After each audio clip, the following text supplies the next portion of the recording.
Mana 300 so'm. Ko'ryapsizlar. Bunisi 2000 so'm.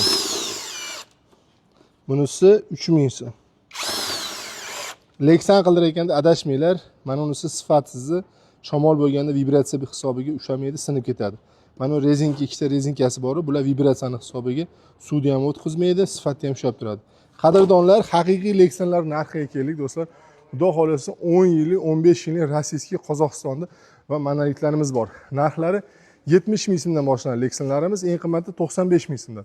Monolitlarimiz do'stlar shishani oynani o'rniga ishlatiladi, 2 ligi, 4 ligi, 6 ligi bo'ladi.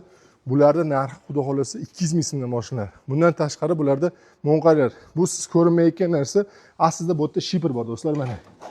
Ya'ni ko'rinmas shipr sotishyapti. Ko'rinmas shiprning narxi do'stlar 110 ming so'mdan. Bularda eshiklar ham bor, rossiyskilar, MDF toza eshiklar. Narxlari 1 million so'mdan 2 million so'mgacha do'stlar. Biz hozirgi paytda Samarqand shahriga kelganmiz. Samarqandlar bo'lsa bitta like qo'yib, dars aytib bitta podeshga qo'yasizlar. Past raqamini qoldirdim, aloqa chiqarasizlar.